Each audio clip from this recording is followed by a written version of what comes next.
Guys, I've got something going on the 30th of January at Venetian Gardens Recreation. It's for the kids in Leesburg that they're putting on. And it's a lot the same as our camp villages. It's 5 different stations of casting, fishing, top knot tying, and it's something that they're trying to get set up for the kids down there, since they cannot come into the villages for hours. Ashland, and I'm from Maine, and I've been here since 2004.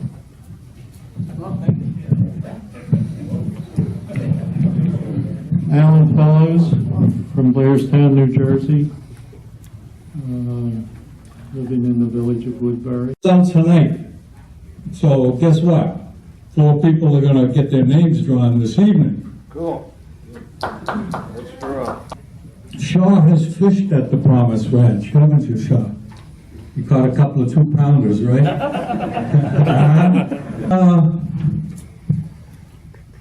Something bigger than the Promise Ranch. The Villages Bass Tournament. Would you like if we invited you to fish in that? Oh, you don't need a boat. All right. This is what the ad will look like. They presented it in color to me. I don't know if it'll be in the Rec News in this fashion, but it will be in this Thursday's news. So there's one beautiful habitat after another. It's an absolutely magnificent river. We'll have lunch at the right there at Anglers Resort at the Blue Gator, which is a great lunch. Prices, I talked them down on the prices a little bit. I beat them hard. So it's last year it was $55, and this year it's going to be $45 on a pontoon. So I'm saving you guys some money. It's a cheap trip compared to any place else you go fishing. You pay for your boat and a little bit of gas money and your lunch, and you're home free. By the way, when you guys go fishing, regardless if you catch anything, we'd sure love to have some pictures.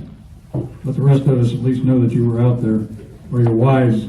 They weren't hitting in several other places. However, I just got a report from Lake Russo. It's about 40 miles northwest up the road. 2 guys had a tournament. 2 guys won in the tournament. Had 5 fish that went a little over 31 pounds and change. So that just gives you an idea of what's out there. Also got a friend of mine, Rick Cope, that's flipping and pitching the heavy cover over here at Griffin. He's catching some 6-pounders, not a lot of numbers, but he said the size of the fish that he is catching are quality. So I've got a friend coming here next week, so guess where I'm going. You'll hear me talking about it. Let's have a nice warm welcome, please, from Mr. Shaw Grigsby. I'm really kind of honored. I did this last year. Terry Scroggins and I came up here and we had a good time, and he actually was considering coming up today too, but I think he's going to be here next month, right? Yes, sir. And so you'll get he's so much fun. In fact, Terry, who's another elite angler from Florida, he lives over in the Black area. He and I decided we're going to do a TV show. This is my 20th season on One More Cast. That's on Sportsman Channel, and we decided we're going to go to Rodman. Rodman Reservoir is drawn down right now. So what happens when they draw a reservoir like that down, and we don't have very many places that you can do that in the state of Florida, and Rodman is really special in that sense that you can draw it down and it concentrates all the fish in the old river channel. Now at the bottom by the dam, there's still some fish, out in the timber and stuff, but in the main channel, if you start running upriver towards, up to Ocklawaha, it's all confined in the river channel. And you take a little square bill crankbait, which I can show you if you'd like to know, and just go down the banks, cast to the banks, and have fun and catch fish after fish after fish. It's all catch and release, and it's all fun. So if you want to catch a lot of fish and have fun, that's a great place to go, especially if you like crankbait fishing.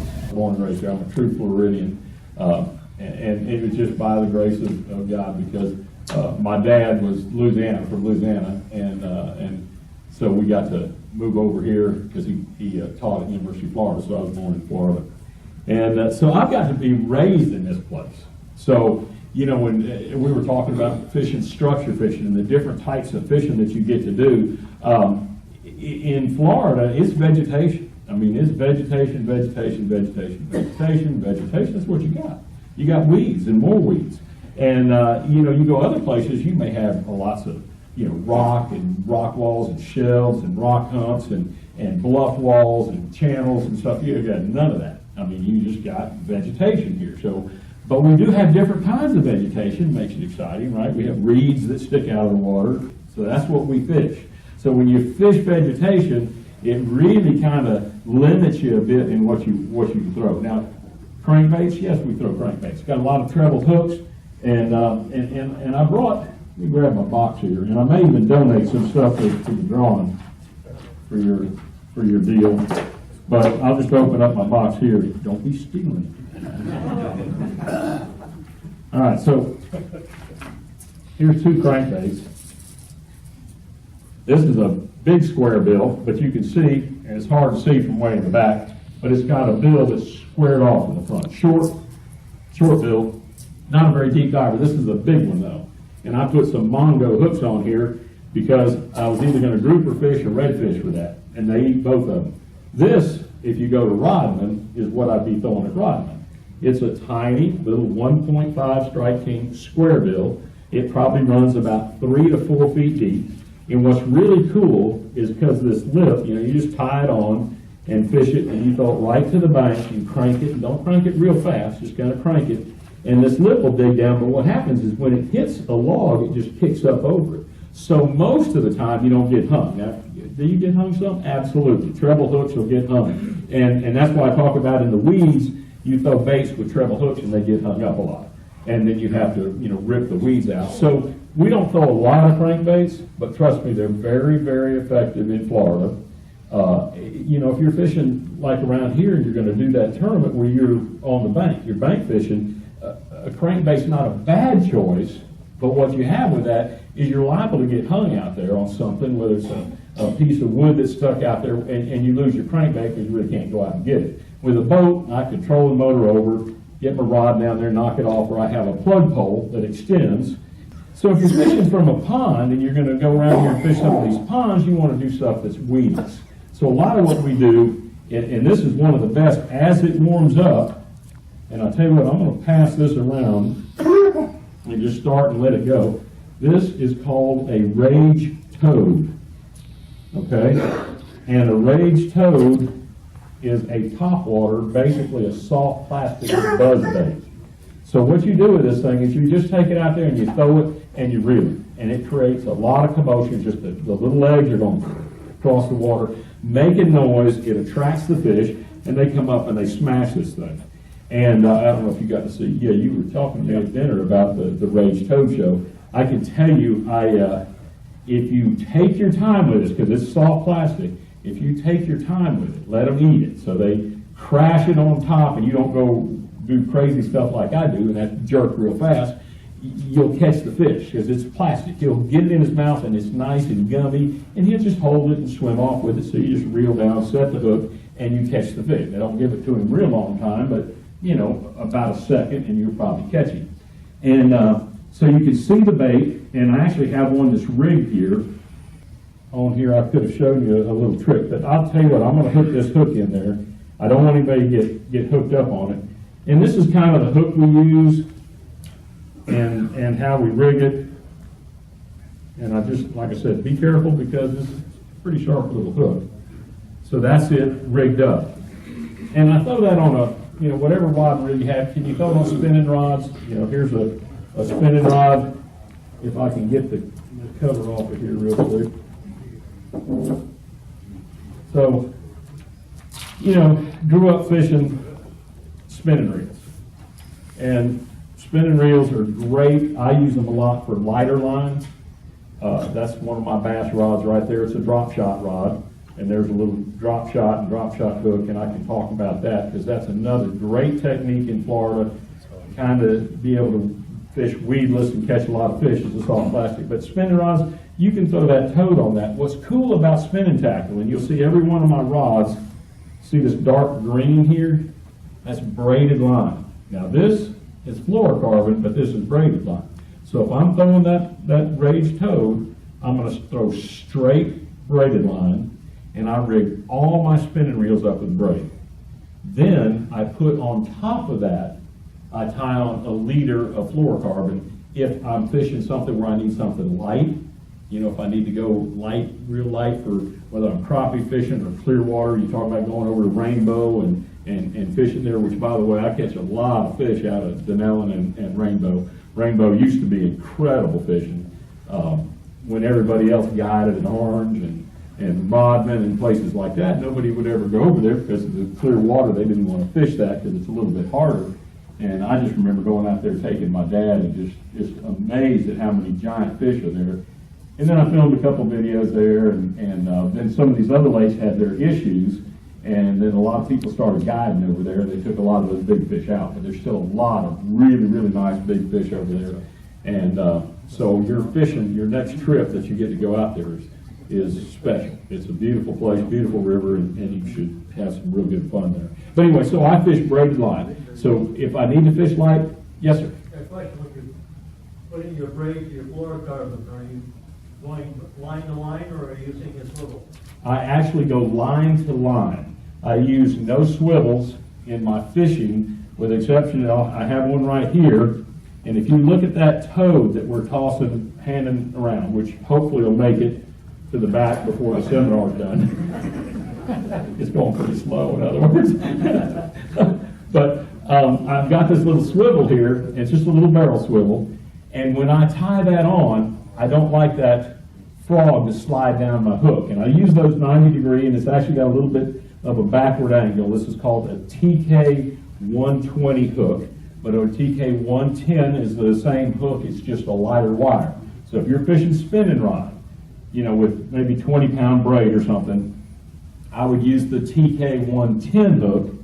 If I'm using a bait caster and I've got 20-pound test on it, you know, on a heavy rod, I'm going to use the TK 120. It's just a beat. And I use 3 knots in my fishing, and I'll be glad to teach you guys any knot for any particular situation. But really, the number 1 knot. Now, my dad was a really good angler, but he was taught by his dad a knot called an improved clinch knot, which is where you take your line, throw it through the eye of the hook, wrap it around 5 times, come back to the bottom through, you know, where you got the little thing where you wrapped it right by the eye of the hook, and then you created a loop when you came down from the top of the 5 turns down to the eye of the hook.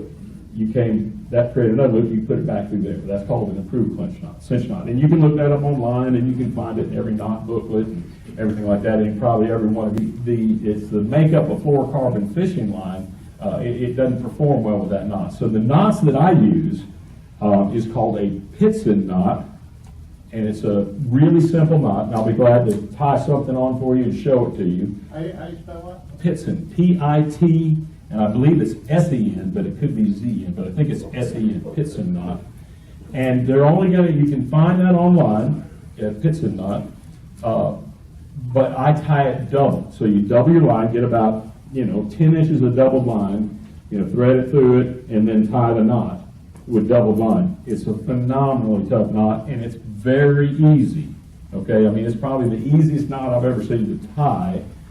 You don't have to drop it. A lot of people tie what's called a Palomar knot. If you tie a Palomar knot, it's a good knot. It's a good knot on monofilament, and that's about where it ends, at monofilament. But the thing about the Palomar is you got to bait with hooks.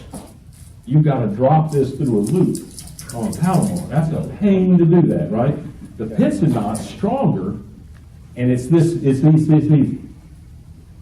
That's it. There's none of this dropping or twisting or turning. You're going to wrap 3 loops around, put it through the loop at the top, and it's simple. Okay, so I'll show you that knot, but after the meeting, I'll do my best to tie it for as many of y'all want to see it up close and personal too. Because I know in the back, I know you got great eyesight back there, but it's probably a little hard to see a knot from the back of the room. So anyway, the Pitson knot, great knot. Look it up. It's a very, very good knot. I tie it doubled. A uni knot, doubled, and a uni knot is pretty simple. You run your line through the eye of the hook. So you got your tag in, so your line's coming here. You go through the eye, here's the eye of the hook. Here comes your tag in. You just draw a circle right up parallel with your main line and wrap inside that circle like 5 times. I do it 7 times, and I use that on braid, but I double my line to do it again. So it's a double uni, 7 turns inside the loop, and it's phenomenally strong. So for braided line, it's a double uni. For almost anything else, it's the Pitson knot. I do tie one knot for baits. If you're a topwater angler and you like fishing, which I love fishing topwater, to me, there's nothing like getting a bite on topwater. That rage toad that's running around here, the sexy frog, that you can throw on top, the sexy dog, the walk the dog topwater. Right here's one that I fish quite a bit, so I brought it with me today.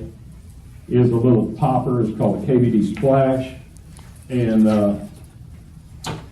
so it's a little chugger bait. And back in the old days, you'd call that a popar or something like that. But it's just a little chugger, and I'm telling you, they're just fun to fish. Now, this is something that you can fish in Florida because it floats. You just have to have pretty good casting accuracy so you don't stick it in the weeds, right? So you just want to make sure that you get it close to cover. It was really awesome. I got to take a guy that, one of our wounded veterans, and he is actually one of the highest amputees to still survive from the war. It was right up at his hip, and I got the pleasure of taking him fishing. And it was just an awesome event. But I ended up calling my buddy over at the phosphate pits in Central Florida, right here, not very far at Bartow, and saying, hey, I got this guy, and I really want to show him a good time. And he said, please bring him. We can't do enough for our veterans. And so thank you all to the veterans that have protected our nation. And it's the greatest nation to ever live, and we appreciate you. But I got to take him fishing. So, and it's going to be a topwater deal. So I take him over these phosphate pits. We get the camera set up because we're filming it for a TV show. We get the camera set up, and I won't even let him cast. I just said, okay, just wait. Everybody ready? Got the cameras on? Okay. Cast by this hydrilla. So it was a bank of hydrilla, and he made a phenomenal cast. So you can kind of see where the little bits of hydrilla would just kind of disturb the water surface, just kind of sitting there, and then it was clean water right out in front of it. And he hit perfectly, just about this far off the side of hydrilla. And I said, twitch it one time. He goes, and it goes, boom, and blows up, and he starts catching them. And I'm going to tell you something, to this day, he'd never forget that day. We still talk often every now and then, and he's just a great guy, but he loved it, absolutely crushed him. Top water fishing is the best. My shallow is that fish should be pulling up to spawn, even this far north, because it's been an exceptionally warm winter. So most of the time, you wouldn't be considering it here until late January, February. That's when I'd be looking. February is my favorite time in this area. I've caught a lot of fish out of Harris Chain in January. I won a lot of money in the Mega Bucks and all those tournaments here in January. And I did win that one a few years ago in March, I think it was, early March. We had an extremely cold winter that year, and so they were spawning and just really getting going spawning in March.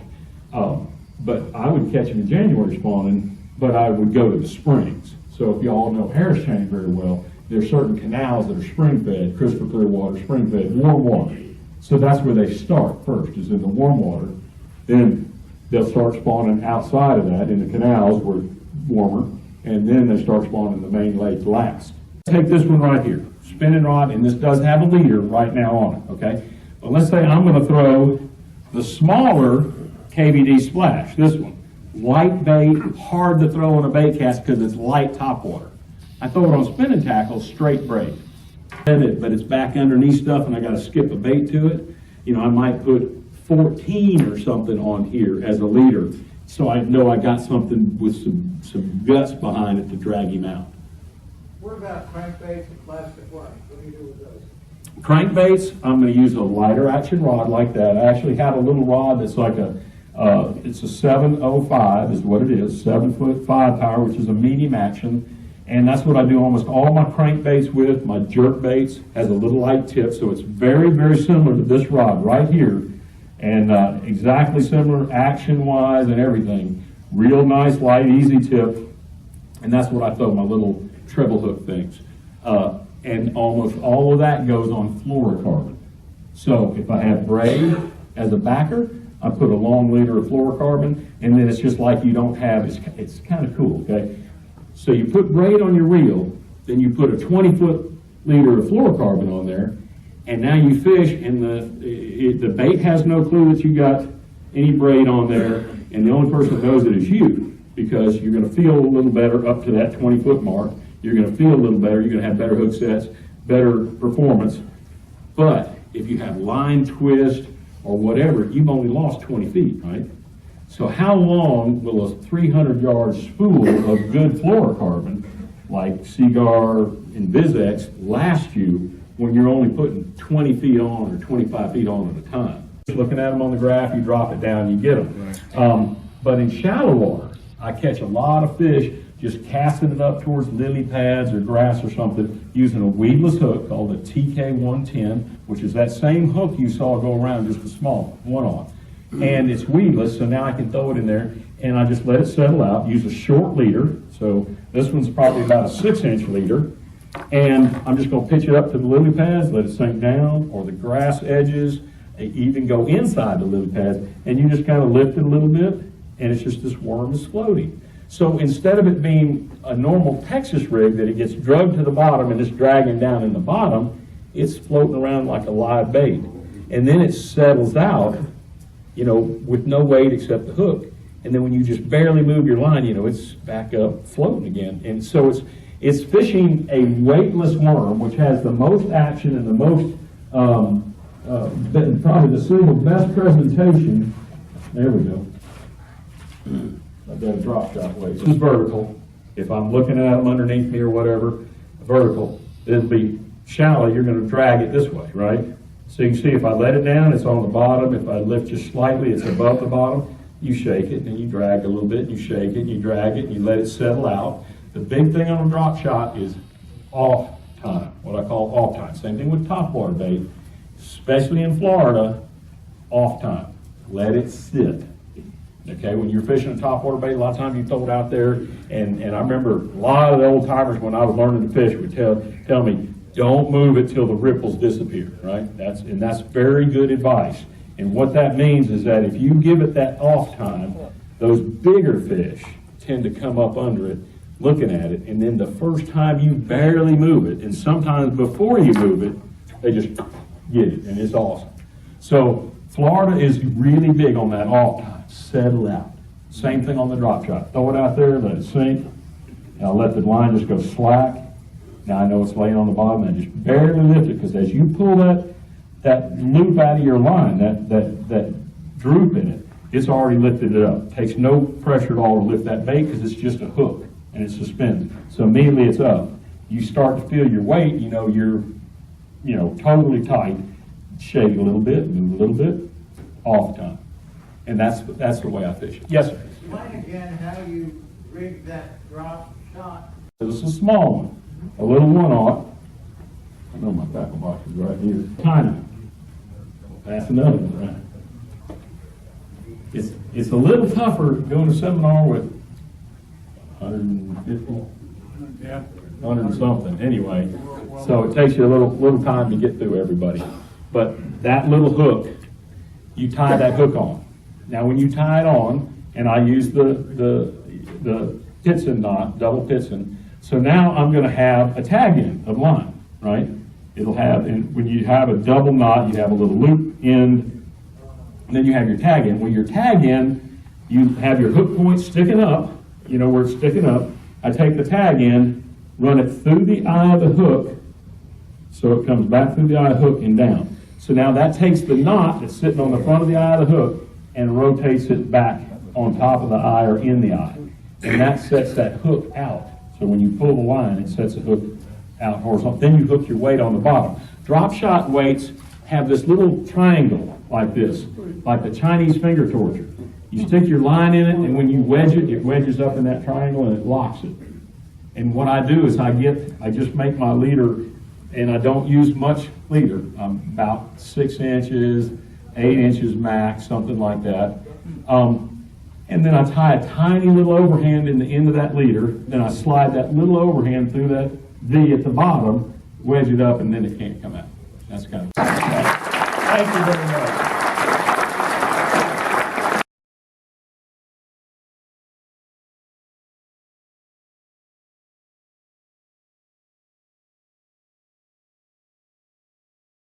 ticket, last four digits, 8271.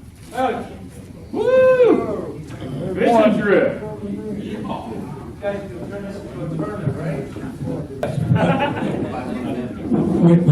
We get the four winners up here. We'd like you to hang loose. We want to get a photograph. Check. Okay, second person, last four digits, 8269. All right, 8269. Congratulations. 8269. Just give me a signature right here on the telephone number. All right, third person. Last four digits, 8034. 8034. Oh, you got it. Yep. 8034. 8034. All right. Final one. Here's the last rider. Oh, I know who he is. 8036. Wow!